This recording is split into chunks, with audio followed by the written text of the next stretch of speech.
Hi ಎಲ್ಲರಿಗೂ ನಮಸ್ತೆ. ನಾನು ನಿಮ್ಮ ಆಶಾ ಚಂದ್ರಭಟ್ಟ. ಆಶಾ ಸ್ಥಳಪಾಕಕ್ಕೆ ನಿಮಗೆಲ್ಲರಿಗೂ ಸ್ವಾಗತ.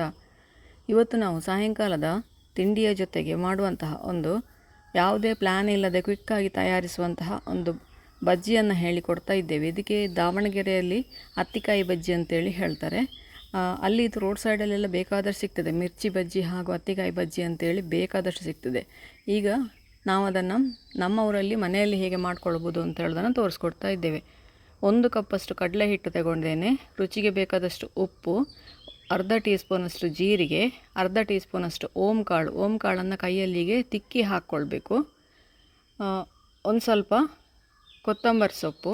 ಮೊದಲಿಗೆ ಈ ಹಾಕಿದಂತಹ ಎಲ್ಲ ಹುಡಿಗಳನ್ನು ಚೆನ್ನಾಗಿ ಮಿಕ್ಸ್ ಮಾಡಿಕೊಂಡು ನಂತರ ಇದಕ್ಕೆ 2 ಈರುಳ್ಳಿಗಳನ್ನು ನೋಡಿ ಈ ಥರ ಕಟ್ ಮಾಡಿಕೊಳ್ಬೇಕು. ನಾವು ಈರುಳ್ಳಿ ಬಜ್ಜಿಗೆ ಉದ್ದ ಸ್ಲೈಸ್ ಆಗಿ ಕಟ್ ಮಾಡಿಕೊಳ್ತೇವೆ. ಈ ಬಜ್ಜಿಯ ಸ್ಪೆಷಲಾಗಿ ಇದೇ ಥರ ಕಟ್ ಮಾಡಿಕೊಳ್ಬೇಕು.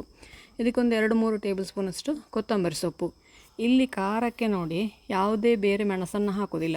ಇದರಲ್ಲಿ ಹಸಿಮೆಣಸೇ ಮುಖ್ಯವಾಗಿ ಹಾಕುವಂತಹದ್ದು. ನಿಮಗೆ ಖಾರಕ್ಕೆ ಎಷ್ಟು ಬೇಕು ಅಷ್ಟು ಹಸಿಮೆಣಸನ್ನೇ ಹಾಕ್ಕೊಳ್ಳಿ. 5, 6, 7, 8, 10 ಹಸಿಮೆಣಸು ಬೇಕಾದ್ರೆ, ನೀವು ಖಾರ ತಿನ್ನೋರು ಅಂತಾದರೆ ಒಂದು 10 ಹಸಿಮೆಣಸು ಬೇಕಾದರೆ ಹಾಕ್ಕೊಳ್ಬೋದು.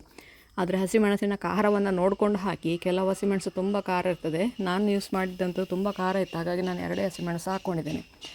ಕೊನೆಯಲ್ಲಿ ಇದಕ್ಕೆ ಕರಿಬೇವಿನ ಸೊಪ್ಪು, 1-2 ದಂಡಿನಷ್ಟು ಕರಿಬೇವಿನ ಸೊಪ್ಪನ್ನು ಹಾಕ್ಕೊಂಡು, ಇದರಲ್ಲಿ ಇನ್ನೊಂದು ಮುಖ್ಯವಾದ ಅಂಶ ಅಂದರೆ ನೀವು ಬಿಸಿ ಎಣ್ಣೆ, ಒಂದು 3-4 ಟೇಬಲ್ ಸ್ಪೂನಷ್ಟು ಬಿಸಿ ಎಣ್ಣೆಯನ್ನು ಹಾಕ್ಕೊಳ್ಬೇಕು. ಹಾಕಿ ಒಮ್ಮೆ ಚೆನ್ನಾಗಿ ಮಿಕ್ಸ್ ಮಾಡಿಕೊಂಡು ನಂತರ ಇದಕ್ಕೆ ಎಷ್ಟು ನೀರು ಬೇಕು ಅಷ್ಟು ನೀರನ್ನು ಸೇರಿಸ್ಕೊಂಡು, ಹಿಟ್ಟು ಸ್ವಲ್ಪ ತೆಳ್ಳಗೆ ಇರ್ತದೆ. ನಾವು ಗೋಳಿ ಬಜ್ಜಿ ಹಿಟ್ಟು ಬಿಡ್ತೇವಲ್ವ, ಆ ಥರ ತೆಳ್ಳಗೆ ಇರ್ತದೆ. ನಂತರ ಈ ಥರ ನೋಡಿ ಒಂದೇ ಸೈಡಿಗೆ ತಿರುಗಿಸ್ತಾ ಅದನ್ನು ಒಂದು 3-4 ನಿಮಿಷ ಬೀಟ್ ಮಾಡಿಕೊಳ್ಬೇಕು.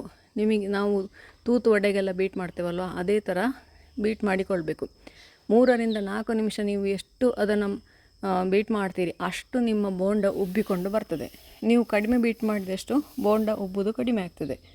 ನೋಡಿ 3-4 ನಿಮಿಷ. ಇದರಲ್ಲಿ ಯಾವುದೇ ಸೋಡಾ ಹುಡಿ ಆಗಲಿ ಅಥವಾ ಬೇರೆ ಎಂತ ಕೂಡ ಹಾಕೋದಿಲ್ಲ, ಬಿಸಿ ಎಣ್ಣೆ ಹಾಕುತ್ತಾರೆ.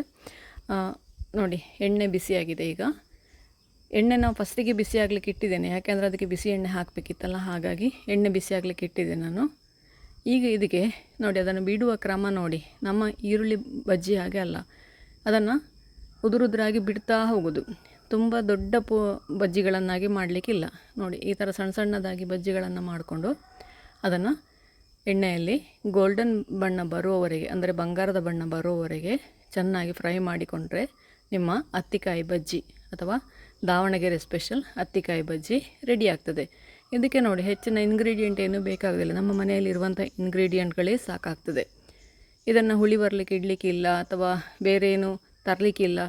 ನೋಡಿ ನಮ್ಮ ರುಚಿಯಾದ 10 ಅಥವಾ 15 ನಿಮಿಷದೊಳಗೆ ತಯಾರಿಸಿಕೊಳ್ಳುವಂತಹ ಅತ್ತಿಕಾಯಿ ಬಜ್ಜಿ ರೆಡಿ ಆಯಿತು. ಇದರ ಜೊತೆಗೆ ನೀವು ಸೈಡಲ್ಲಿ ಚಟ್ನಿ ಬೇಕಾದರೂ ಕೊಡ್ಬೋದು, ಇಲ್ಲ ಹಾಗೇ ತಿನ್ಬೋದು. ಹಾಗೇ ತಿನ್ನಲಿಕ್ಕೆ ತುಂಬ ರುಚಿಯಾಗಿರ್ತದೆ ಇದು. ಹಾಗೆ ಇದರ ಜೊತೆಗೆ ಮಸಾಲೆ ಟೀ ಬೆಸ್ಟ್ ಕಾಂಬೋ ಆಗ್ತದೆ. ಮಸಾಲೆ ಟೀ ಅಂದರೆ ರೆಸಿಪಿ ನಾವು ಮೊದಲೇ ಹಾಕಿದ್ದೇವೆ. ಇದರಲ್ಲಿ ಪಲಾವ್ ಟೀ ಅಂತ ಹೇಳ್ಕೊಂಡು ಹಾಕಿದ್ದೇವೆ. ಒಂದು ಸ್ವಲ್ಪ ಏಲಕ್ಕಿ, ಶುಂಠಿ, ಚಕ್ಕೆ, ಲವಂಗ ಎಲ್ಲ ಒಂದು ಚೂರು ಹಾಕ್ಕೊಂಡು ಮಸಾಲೆ ಟೀ ಮಾಡಿಕೊಟ್ರೆ ಸೂಪರ್ ಆಗಿರ್ತದೆ ಇದರ ಜೊತೆ. ನೀವು ಕೂಡ ಒಮ್ಮೆ ಖಂಡಿತ ಟ್ರೈ ಮಾಡಿ ನೋಡಿ. ಹೇಗಾಯಿತು ಅಂತೇಳಿ ಕಮೆಂಟ್ ಮೂಲಕ ನನಗೆ ತಿಳಿಸಿ. ಲೈಕ್ ಕೊಟ್ಟು ಶೇರ್ ಮಾಡಿ. ನೀವಿನ್ನೂ ನಮ್ಮ ಚಾನಲನ್ನು ಸಬ್ಸ್ಕ್ರೈಬ್ ಮಾಡಿಕೊಳ್ಳಿಲ್ಲ, ಸಬ್ಸ್ಕ್ರೈಬ್ ಮಾಡಿಕೊಂಡು ಪಕ್ಕದಲ್ಲೇ ಇರುವ ಬೆಲ್ ಐಕಾನನ್ನು ಒತ್ತಿ ನಮ್ಮನ್ನು ಸಪೋರ್ಟ್ ಮಾಡಿ. ಮುಂದಿನ ವಿಡಿಯೋದಲ್ಲಿ ಇನ್ನೊಂದು ಹೊಸ ಅಡುಗೆಯೊಂದಿಗೆ, ಇನ್ನೊಂದು ಹೆಲ್ದಿ ಅಡುಗೆಯೊಂದಿಗೆ ಪುನಃ ನಿಮ್ಮನ್ನು ಭೇಟಿಯಾಗ್ತೇನೆ. ಧನ್ಯವಾದಗಳು.